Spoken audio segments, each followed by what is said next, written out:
La fraternité, bah, pour moi, c'est vivre ensemble, mieux vivre ensemble entre toute la population indonésienne. C'est-à-dire que nous, on fait des fêtes où on reçoit des fois 600 personnes dans une salle, la salle turque.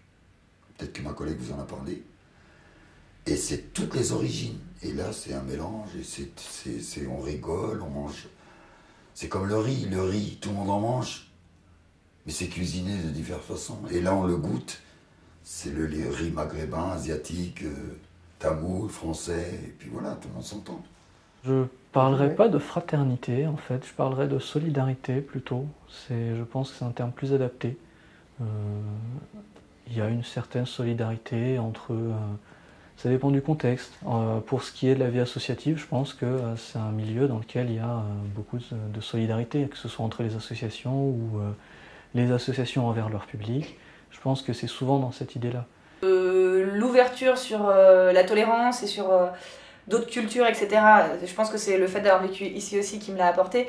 Et si à 18 ans j'ai eu envie de prendre mon sac à dos et de partir en Afrique, en Asie, faire des projets de solidarité, je pense que c'est lié aussi à ça. Le fait que quand j'étais en primaire, il y avait 20 nationalités différentes qui étaient représentées.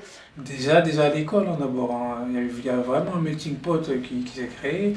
Et bon, pour notre part, on n'a jamais vu les couleurs. On est vraiment fraternel, il y a vraiment une fraternité qui s'est posée, quoi, qui s'est imposée même, je dirais. Vraiment, on s'est toujours entraidé, même entre voisins. D'abord, on a cette culture, on s'est toujours entraidé entre voisins. Quelqu'un qui manquait de quelque chose, qui avait besoin ou autre. On essaie de mettre en place des choses pour que chacun soit fraternel. C'est-à-dire, les conseils de quartier, par exemple, c'est pouvoir avoir des discussions, des dialogues, et pouvoir évoquer des choses dans la fraternité pour avancer dans différents domaines. Je prends par exemple les repas de quartier, c'est aussi des choses qui peuvent se faire. Voilà, c'est faire rencontrer des gens, et dans tous les sens du terme, qu'ils aient différentes religions, différents sexes, différentes opinions, et c'est ça, c'est de les rendre fraternels pour que chacun prenne de l'autre. Et c'est ça la fraternité, c'est que chacun doit prendre de l'autre pour pouvoir avancer. La fraternité, et c'est peut-être aussi le but par exemple des choses comme les rencontres utiles et de rencontrer des gens, il faut qu'on essaie de faire en sorte d'être encore plus justement fraternel, qui est vraiment, on se confronte mais positivement, que les gens, voilà, faut que les gens ils aillent vers l'autre. Ce qui ressort le plus dans ces trois termes-là, c'est égalité, liberté, mais fraternité, c'est moins mis en avant, ou c'est moins parlé, ou moins réfléchi. On parle de fraternité, mais des fois, on voit vraiment, quand il y a les émeutes, tout ça, qu'il y a des choses qui sont faites, qui ne montrent pas vraiment la fraternité, parce que pour moi, d'après mes convictions, si on est fraternel, on ne ferait pas ce genre d'action envers les autres. Quand on dit liberté, égalité, fraternité, comment les gens vivent ensemble, quoi. Comment les gens puissent rester ensemble et tout cela. Oui, ça aussi, ça a beaucoup amélioré. Parce que moi, je vis pas très longtemps.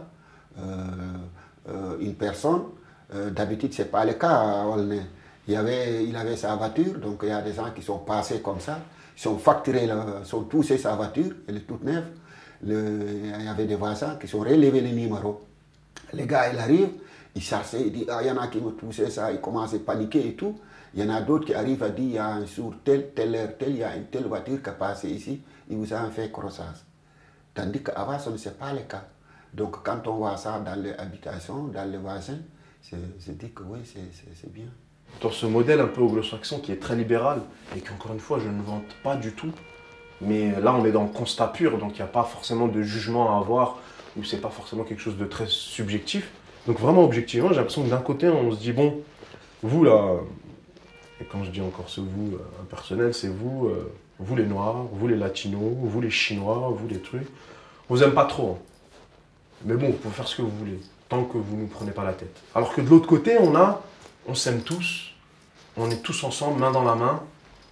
Et là, on en revient à la question liberté, égalité, fraternité, on est dans le même bateau, etc. Mais finalement, pas tant que ça, quoi.